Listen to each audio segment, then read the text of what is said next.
Hello and welcome to the Real Deal Trio podcast, where we dive deep into the world of real estate, business, and personal growth. I'm your host, Yahya Chatani, joined by my esteemed co-hosts, Mohit Badlani and Phil Mariani. Together, we bring you a wealth of knowledge and expertise to help you navigate through the complexities of the real estate market, unlock business success, and cultivate a life of balance and fulfillment. So get ready for insightful conversations, actionable advice, and also a whole bunch of inspiration. So let's dive in. All right. Welcome, everyone. Welcome. So today, unfortunately, we are missing one brother of ours. One of our brothers is out on the field working. Brother Phil out there in a Kauai, scoping out a house out there. And it's just me and Yaya. Yaya, what's going on, brother Yaya? It feels like old times. I know, right? Old times, but are you sure Phil's out there in the Kauai working on houses, or are you trying to make somebody sleep with the fishes? He is. He called me before. Yeah. He might be. Yeah, I never know, man. You know, He it's might be. he's Italian. He did call me. He's like, Right. Exactly. So we have a pretty cool topic for you guys today. We're going to be talking about the good, the bad, the ugly about new construction. I know we've talked about new construction in the past. Our former listener or our previous listeners from our old show, they've heard us talk about new construction a lot. But for our new listeners, we're going to give you a little breakdown and a different, a different vibe, a different feel on it, a lender's look on what new construction means to him, the good, the bad, the ugly for him. So let's take it away, okay? So yeah, what about this topic do you want to speak about? Dude, I love this topic because I think in today's market, with so many homes being built for new construction, and you see all social media is all about, hey, buy a new home. There's incentives, $15,000 towards closing, rates buy downs. And it's very attractive. But what I think, we should do here is we're going to paint a picture with both sides of the coin. And it's not meant to deter anybody from new construction, nor is it meant to be but it's more about giving you both sides of the story so you can decide what fits the bill for you, So I'm going to be the bad guy and Mo is going to be the good guy. So that way, at least we can give you an objective feel and I think we should do this also do this for, I'm sorry, I didn't mean to cut you off there, course. but we should also do this for resale as well, the good, bad, the ugly for resale. So, that could be a topic for the future. So let's do new construction this time. Definitely. So I know we're pushing a lot, not me personally, but I know a lot of people push for it. And I have a lot of things I would like to put out there. So Mo, right now we have a lot of builders, right, putting out all these incentives that you know of with, I think, closing costs being paid for, and then the interest rates being bought down. Right. And a little freebies in here and there. So, my thing is, what I find very interesting is when these homes compared to resale homes are priced, it's never a honest price. It's not straightforward. It will say 425 plus.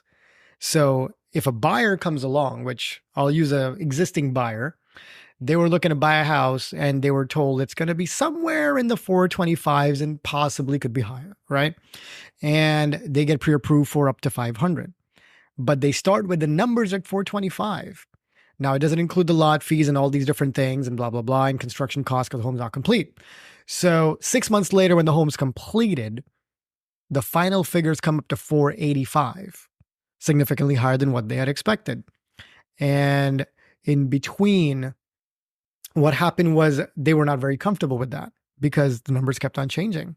And during the time, they got comfortable with the idea that, okay, this is how you buy new construction. It is what it is, right?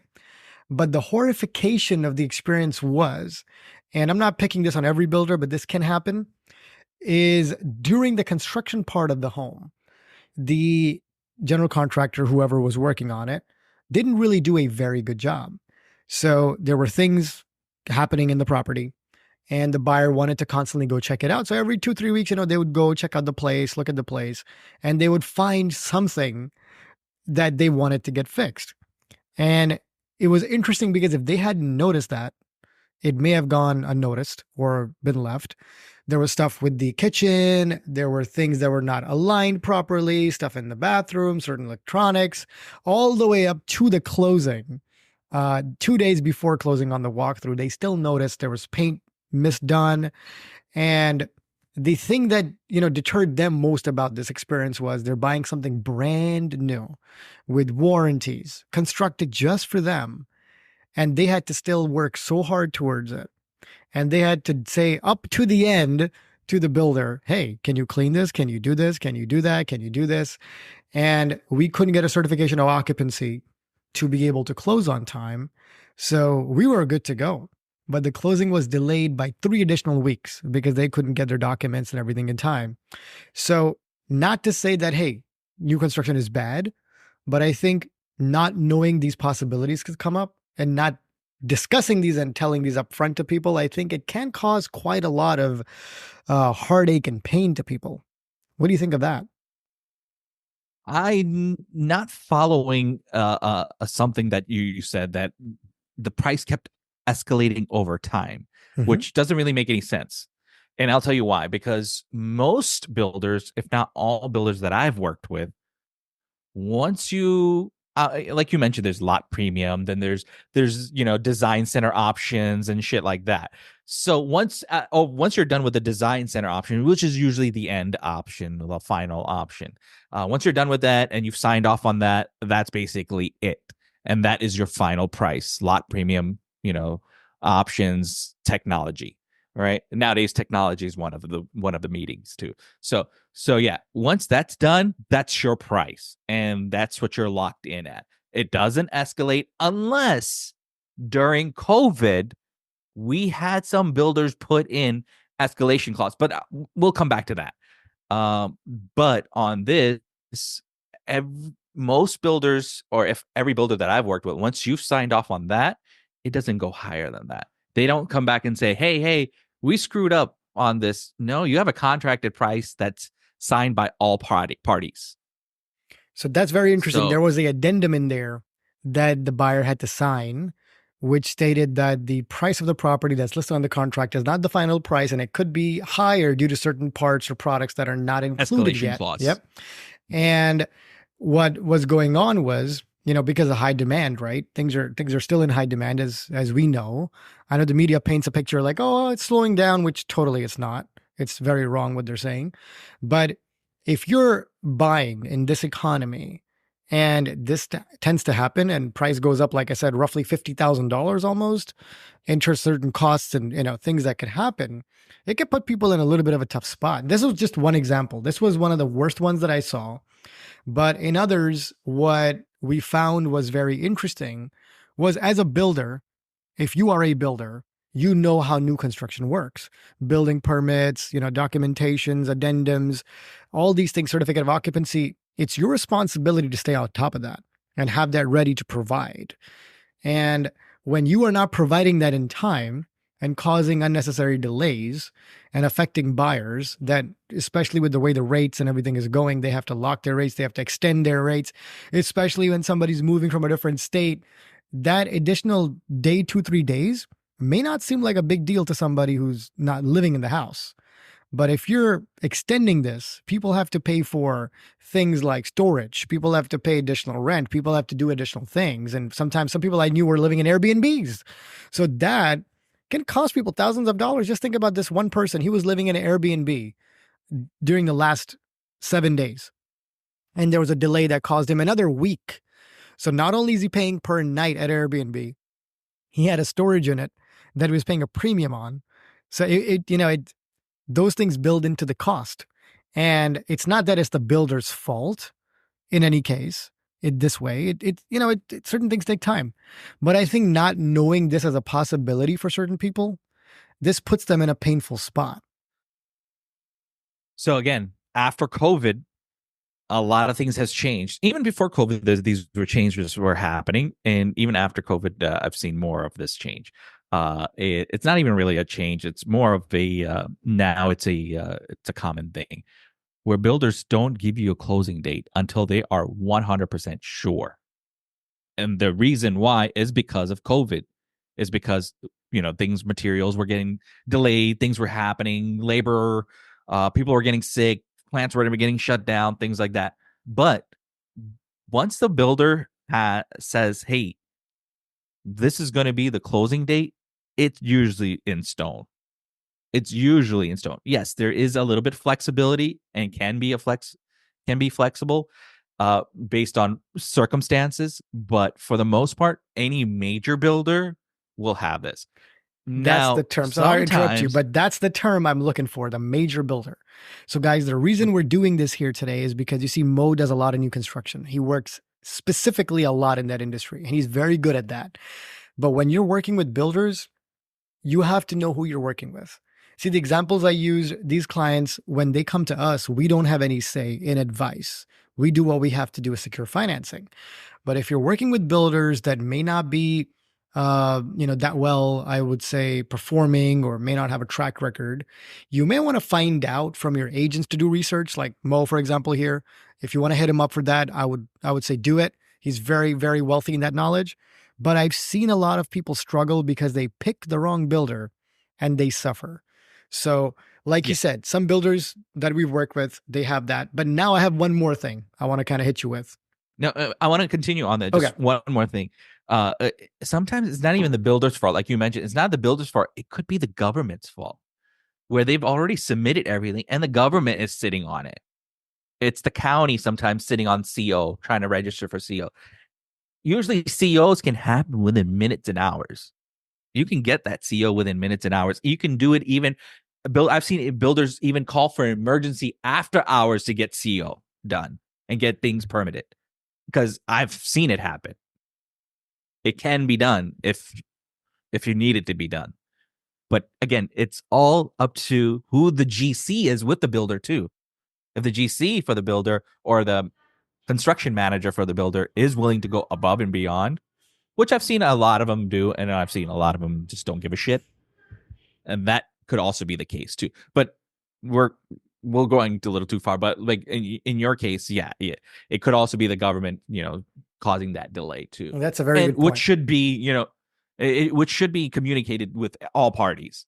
If it's a right builder and they get that information right away, that the government's just sitting on it, and we're all just waiting on pins and needles because there's nothing more to do in the house, then it's not the builder's fault. It's not the buyer's fault. But at the same time, the builder is the one that has sitting on a lot of cash, a lot of money, right? They're waiting on this client to get into the house. They're waiting for that. It's all tied up for them. So what they do, most builders I've seen, it's even if it's not their fault, that Airbnb should have been paid for by the builder.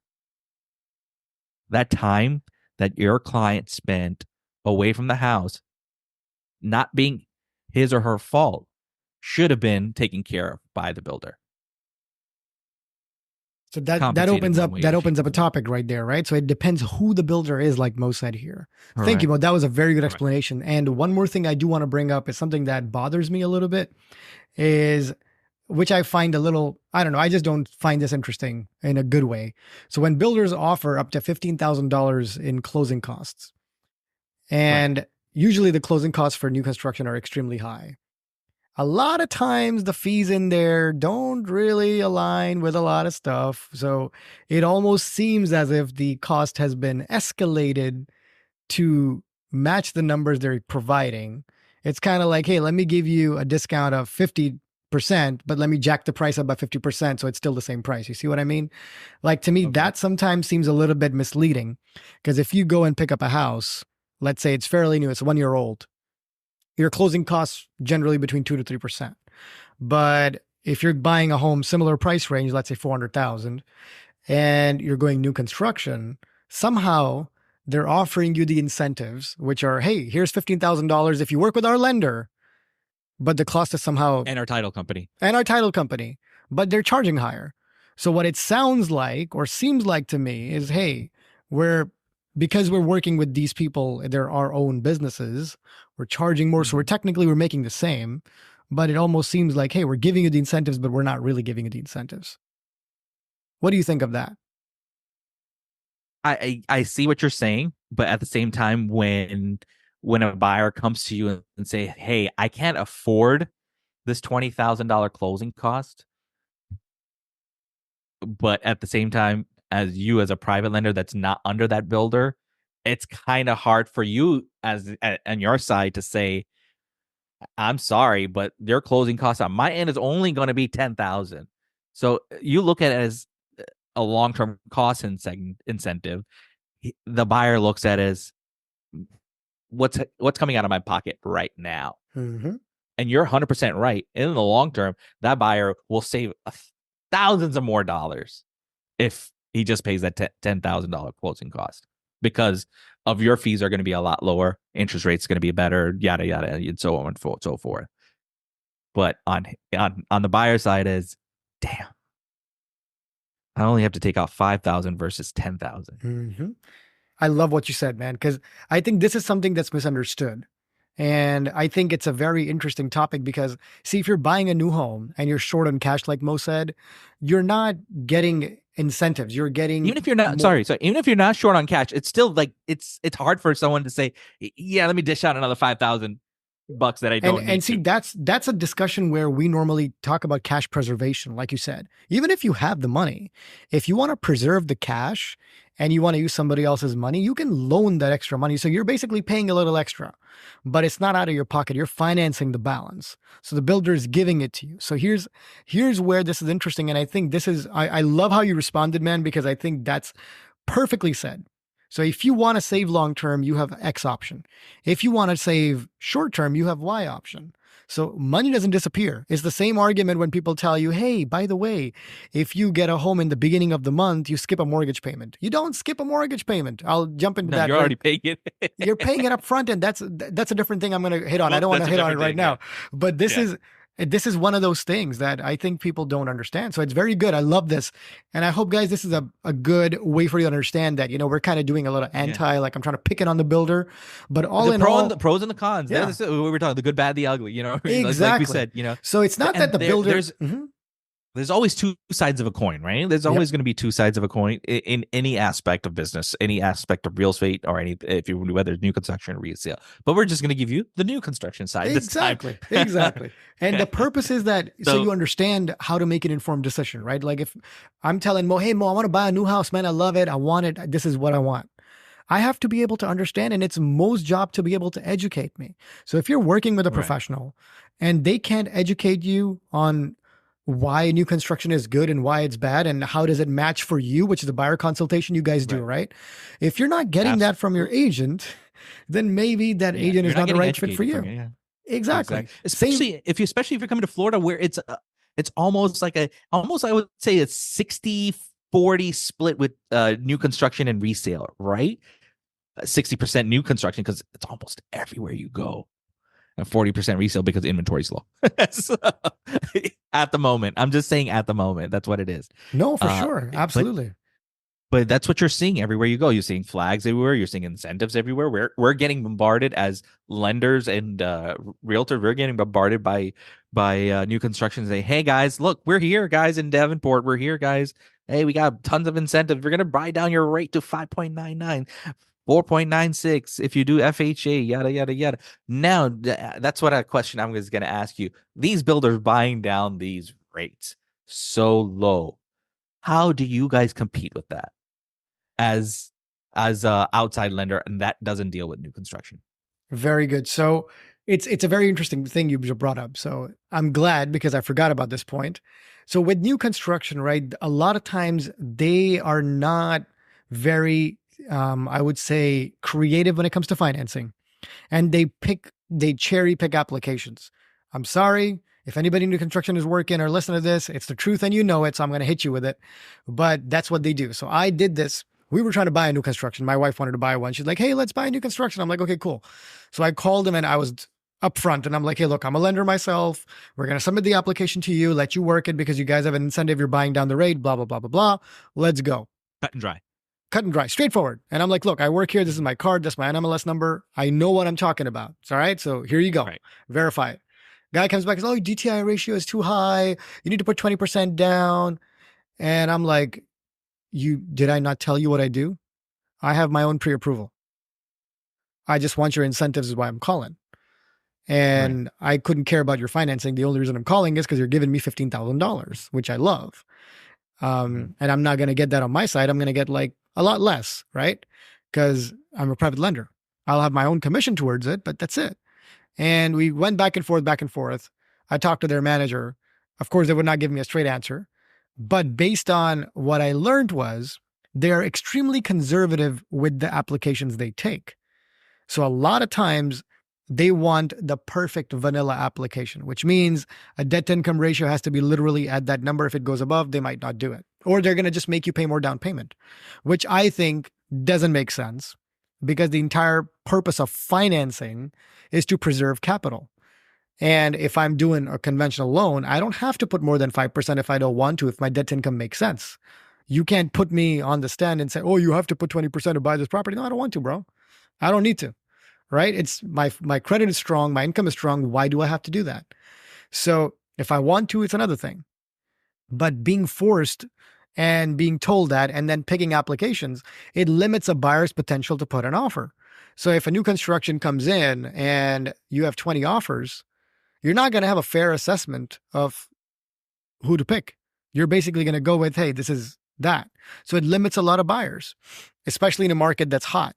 So for me, I think that is a pretty big limiting factor, which I find quite interesting how they review applications. So when we work with our buyers, which I've had a couple of people, they're like, I don't care about the $15,000 because when we project it to 15 years, like let's say 5 years, I look at the next 5 years. Yeah, you're going to give $15,000 as an incentive. You're going to buy down the rate, but then you're going to go ahead and charge back $16,000 or $17,000 for closing costs. So they're still charging more. So what's the point? In 5 years, I'm not breaking even.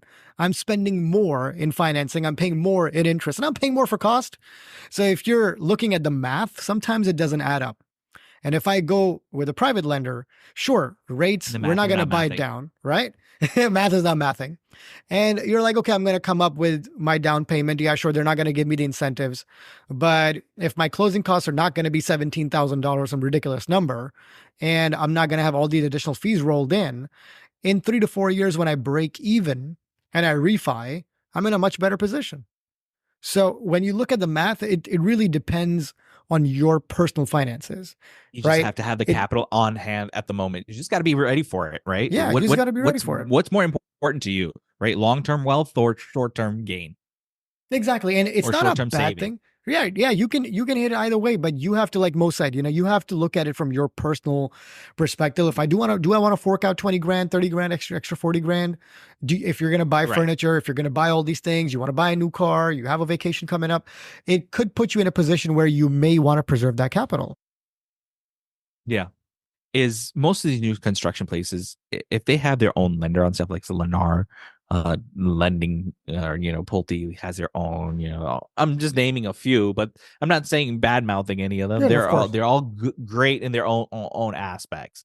But most of these builders, they want vanilla, like you mentioned, right? They want the easy, and they want the least complicated. Don't bring me any bank statement loans. Just give me some regular FHA conventional, and that's it. Nothing more, nothing less. Don't even give me. Uh, and sometimes they say, don't even give me self-employed people, because they don't know how to make that file. I've seen that happen. But one great thing, some of these major builders, again, I'm throwing this out there, some of these major builders have backup lenders, and most of their backup lenders are people like PRMG, RPR, people like FBC and stuff, Hmm. guys that can do creative financing. And when you do use them, the builders backup, you still do get those incentives. You see what I mean? So again, it all depends builder to builder. I have to put that disclaimer out there. No, I love It's that. I builder to love builder. that because I think that's very, very helpful to a lot of people. So, guys, when you're shopping for a new home, please make sure to do your due diligence and ask a lot of Yes. questions. And talk to somebody who works with that. And I don't mean to say anything in a way where, oh, don't talk to this person or that person. But look, you're going to buy an investment that's going to be probably one of the most expensive things you're going to buy in your life, unless you're buying a plane or you're buying, a yacht or something. Yacht. Yeah. But in reality, though, we're going the same direction. Yacht, plane. Yeah. That's where our brains go right now. It's you don't want to work with anybody or be in a position where this such an exciting part of your life becomes a problem and you start hating it. Buying a home is really fun. It's absolutely fun. It should be fun. It is stressful. It can be tedious. It can be difficult and intimidating, but it can be really exhilarating and fun. Story. Yeah. Yeah. It's kind of like when you get married. You know what I mean? It's like marriage. Yeah, exactly. You're excited and then you find out the truth. I'm just saying. Yeah. You don't want it to quote unquote rain on your parade, right? No, for sure. But I do want to throw in the last thing we talked about that, guys, this is a very important thing. This happens all the time. Closing costs. A little tip for you, a little pro tip. If you're buying a home and you don't want to put up that much money up front, try to close in the last 7 to 10 days of a month, because your upfront prepaids are going to be way lower than if you close on the first 10, 15 days of the month. The reason for that is lenders don't like, I would say, uneven numbers. So if you close on the first of a month, they're going to collect the rest 29 days in prepaid interest up front. So if your payment is on interest is $100 a day, that could be up to $2,500 up front, which means you're not going to pay that month's mortgage payment because it's paid up front. It's not skipped. It's not disappeared. It's not Houdini'd. You're paying up front. But if you close at the end of the month, less than the 25th, you're only going to pay 5 days worth of prepaid interest, which is going to be $500, right? Yeah. So you're going to save roughly $2,500 or $2,000 in your pocket, but then you'll pay for that mortgage payment later. So it's just something to keep in mind, because it irritates me when other lenders say, oh, you could skip a mortgage payment. You're not skipping nothing. Nobody's going to give you free money, but it's just a way. I tell my clients that too. Yeah. Right? It's just a way to. And I'm not a lender. There you go. It's just a way for you to keep more money in your pocket at that time. So if you're getting a paycheck later, or if you're expecting a bonus or whatever, you can manage your cash flow. All right. That's all it is. Yep. Absolutely. You're 100% right. All right, man. That was a fantastic episode. We got some good, the bad, the ugly, all mixed into it. All right, guys. See, at the end of the day, it all depends on what your needs are, what your wants are, and come talk to one of us if you want to get more education on new construction versus resale. Come talk to a educated realtor, someone who's been in the business for a while. Even if it's a new person, that if you're talking to a new kid, that new kid is being mentored by somebody, and he's going to go out and fetch and get you the right information. You know why? Because that new guy is going to hustle for you too. Hey, yeah, I'm trying to help out these new agents out here too. No, I love it. Come to us vets too. Us vets over here know what we're talking about. No, I love it, man. I think what you said is absolutely awesome. I respect that, because on my first deal that I first ever did, I told that buyer, the buyer asked me, hey, am I your first loan? I'm like, yes, you are. And he says, so why would I work with a rookie? I'm like, because you are all I got. So I got to make it work. My reputation depends on it. You, sir. Right? So either you work with me or you don't, but you're literally priority one, because I got nothing else going. And we had a great time. We I got nothing else on my books right now. But it's you, sir. That's all. So no worries, guys. Whenever you go to who you go to, please make sure. And if you are looking for new construction, personally, not because Mo's a dear friend of mine, but really, truly, we have a lot of conversations off the podcast. And when I need new construction advice, that's the dude I call. So if you're looking for someone, you want advice on that, even if you're looking to buy in some other state and you want to bother him, go do it. He's an amazing dude. He'll give you the advice. And if you are looking to buy in Florida and new construction is the way you want to go, hit him up. Yeah, that's right. You know our information. It's at the end of the episode. Thank you guys for listening. Thank you for joining us today on the Real Deal Trio podcast, where we dive deep into the exciting worlds of real estate, business, and mastering that sweet life balance. If you enjoyed today's episode, don't forget to subscribe, rate, and leave a review. Your feedback helps us continue delivering content that matters to you. Stay pumped for our upcoming episodes, jam-packed with expert insight, game-changing strategies, and Florida real estate. For more exclusive contents and behind the scene action, follow us on Facebook, search for The Real Deal Trio group page, and for Instagram at The Real Deal Trio Pod. And for YouTube, search for The Real Deal Trio Podcast. We will have all these links to our social media account and some more in the description. We would love to be your go-to experts for all your real estate needs in Florida. Shoot us an email, realdealtrio@gmail.com. Until next time, keep balancing the hustle, the deals, and the moments that make life truly extraordinary. This is the Real Deal Trio Podcast, signing off.